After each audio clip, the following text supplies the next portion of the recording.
मेरा पहला प्यार। अगर आप लोगों को मेरी कहानी पसंद आए तो लाइक एंड सब्सक्राइब ज़रूर कीजिएगा प्लीज़।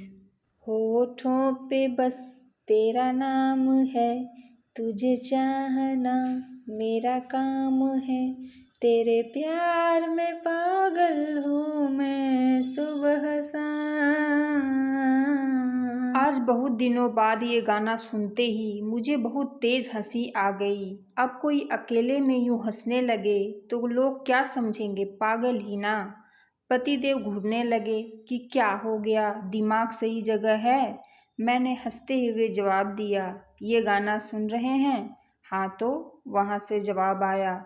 मैंने भी कहा, तो यही कि ये गाना कभी मेरे ऊपर बिल्कुल फिट बैठता था।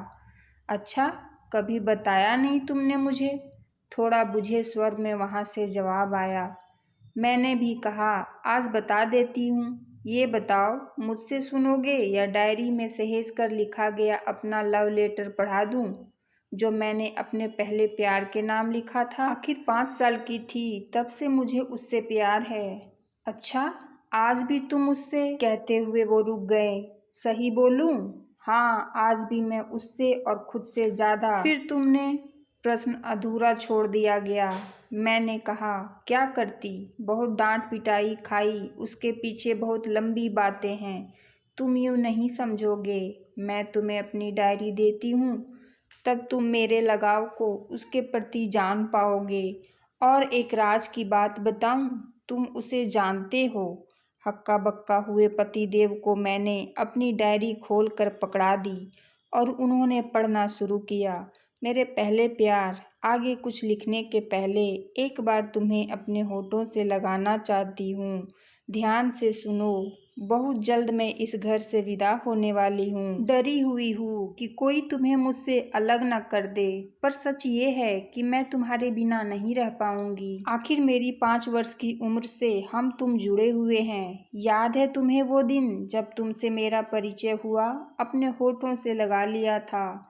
ये अलग बात है कि हम पर मम्मी की नज़र पड़ते ही मेरी गजब की धुनाई हुई थी, पर उसके बाद भी जाने तुमसे कैसा मोह का बंधन जुड़ा था कि जब भी मौका मिलता उस छोटी उम्र में भी मैं तुम्हें अपने होठों से लगाए बिना और तुम्हारी महक कैसी है इसका एहसास किए बिना नहीं रह पाती थी।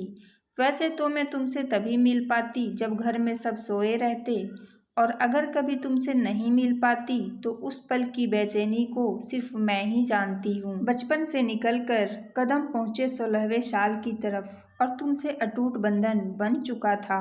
अब मम्मी को तुम्हारे प्रति मेरी दीवानगी समझ आने लगी थी, इसलिए तुम्हें मेरे साथ देख अब कुछ बोलती नहीं थी, बस हल्का सा मुस्कुरा देती। और जानते हो, जब भी तुम्हें होठों से लगाकर खुद को आईने में निहारती तो जाने क्यों खुद पर गुरूर हो आता।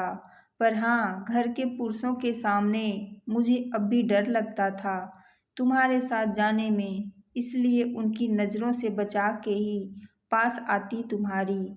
फिर आया नौकरी का दौर। उस समय लगा कि चलो घर से बाहर निकले, अब मैं कुछ समय तुम्हारे साथ बिता सकूंगी। पर वहाँ भी अनुशासन बड़ा तगड़ा था और सबकी नज़र पैनी।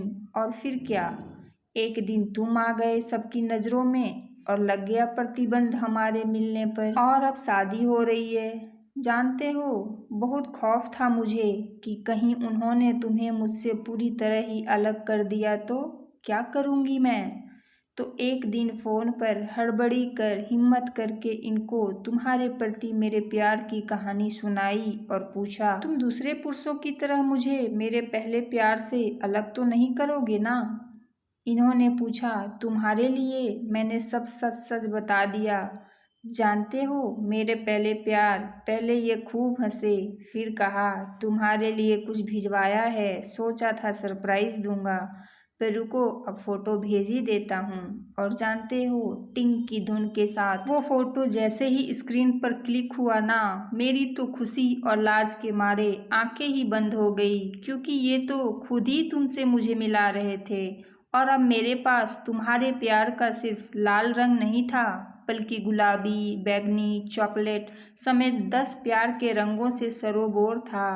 मुझे तो लगा जैसे मेरी पूरी दुनिया मिल गई, क्योंकि मेरे प्यार का रंग अब हर रंग में खिलने वाला था जो मुझ पर। क्योंकि अब मुझे मेकअप के सामान में मेरे पहले प्यार लिपस्टिक को लगाने की खुली आज़ादी जो मिल गई है। डायरी बंद हो गई और घर में कहकहों की गूंज थी अब।